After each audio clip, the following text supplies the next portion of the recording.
End of the trio. Chef. Frank Gum would become the model for many of the men in his daughter's life.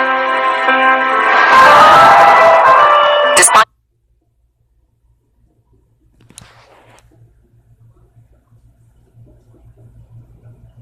girl, boy. Boy, girl. the problems at home, Ethel's career plans were paying off.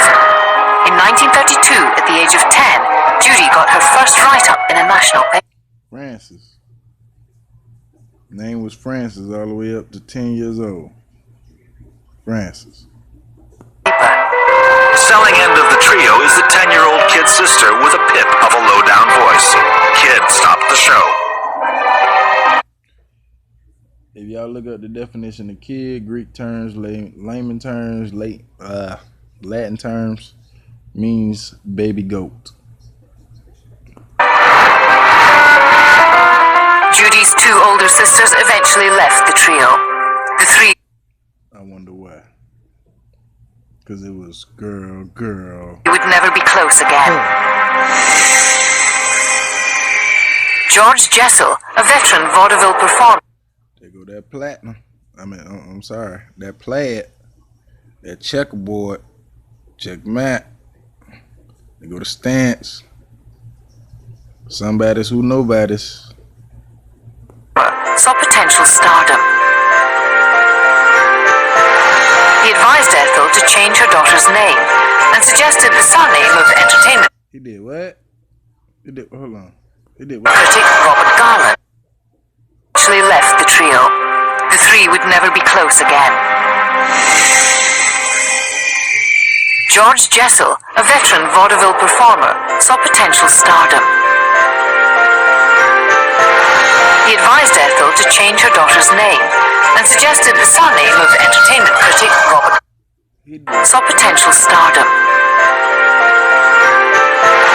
He advised Ethel to change her daughter's name and suggested the surname of entertainment critic Robert Garland. That year, Hoagie Carmichael had a hit song called Judy. And the 13-year-old was reborn as Judy Garland. That year, Hoagie Carmichael... Off a song? 13-year-old? Is that not some Jewish shit? What they call it? The bar mitzvah type shit? Reborn? What the fuck? Reborn? Am I tripping? Y'all let me know if I'm tripping. Y'all hit like, subscribe, you know what I'm saying? All that good shit. Cause I wanna know. Am I tripping? My ears, my eyes deceiving me?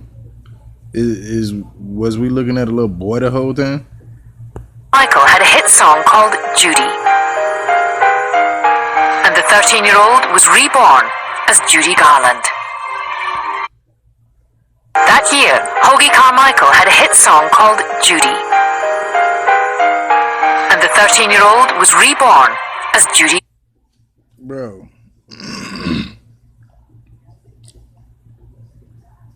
That looked like a little boy, man.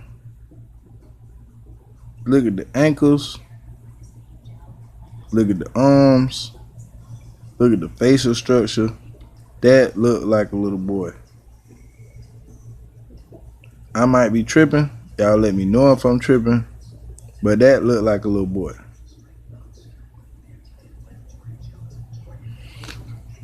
Garland. A product of her mother's tireless ambition. A creation. Her ambition was that Judy would be a star, and so she pushed relentlessly without giving her a sense of knowing herself as a person other than as a performer. This simple change of name marked only the beginning of a transformation that would... Was plastic surgery that far back? That's definitely a nose job. That still look like a boy. And man, y'all let me know if I'm tripping. I might be tripping. But please let me know. Thrust the little girl from Minnesota onto the world's biggest stage.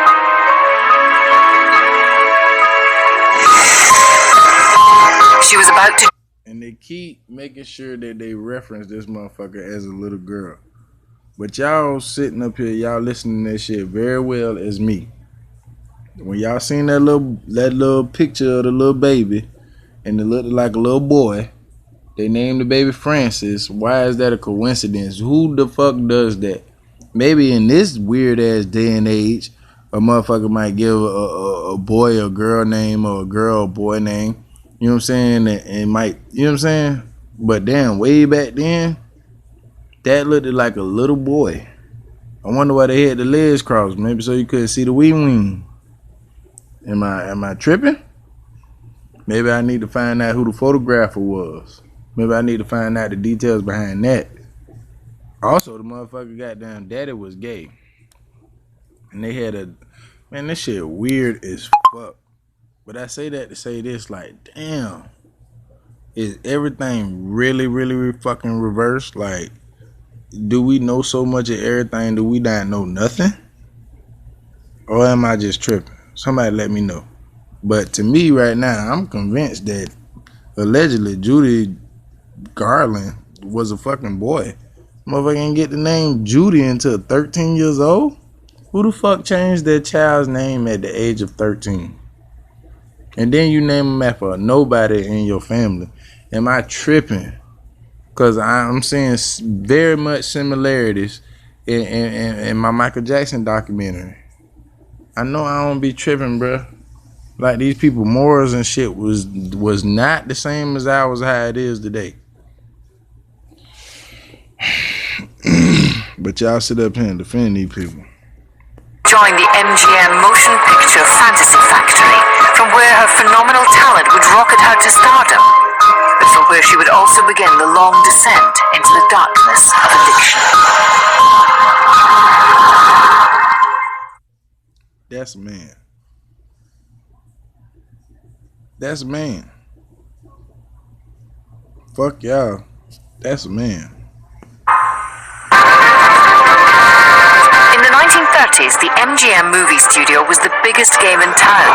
Its maze of sound stages and backlots churned out one feature film a week. An empire ruled by the iron fist of Louis B. Mayer, the most powerful man in Hollywood. Louis B. Mayer thought of Judy Garland as a commodity, a thing, not a person, and he made a deal with her mother. I'm wondering if that's a dude. Cause everybody who sit up here and speak up for him is like they got something to gain or they got something to cover up. You know what I'm saying? And they help along with the cause. Who the fuck is this? Matter of fact, let me. For this, Judy Garland as a commodity, a thing, not a person, and he made a deal with her mother for this. Ruth Leon. Ruth Leon. Okay. Thing that he contracted. On the 13th of September 1935, the 13-year-old Judy Garland signed a 7-year contract. Her starting pay of $100 a week was a fortune in those days. The mother got the money. Of course, Judy was underage. And once again, the 13-year-old had no control over what she wanted to do. Louis B. It's funny. So they changed the motherfucking name. They signed the fictitious name, which would be a company in the United States of America. So this person was, you know what I'm saying, in control of this function of this entity called Judy Garland. Ultimately hidden like a motherfucker, like a doppelganger, just hidden. And I'm tripping because none of it really existed, because the name Judy Garland never existed. I mean, I don't know. I got to find paperwork to see if they really changed the name, because it costs money to change the name. And it's crazy as fuck. How was the 13-year-old able to sign the contract and the mama was able to receive the money? So that would make it null and void anyway, right? I mean, according to our terms and our morality today, right? It'd be fucked up. It'd be kind of like twisted, right? You couldn't, no child, you know what I mean? Child labor laws and shit like that. It's just funny because they present this shit like this, like it's all well, fine, and okay, and expect the motherfucker not to ask questions. This shit is funny as fuck.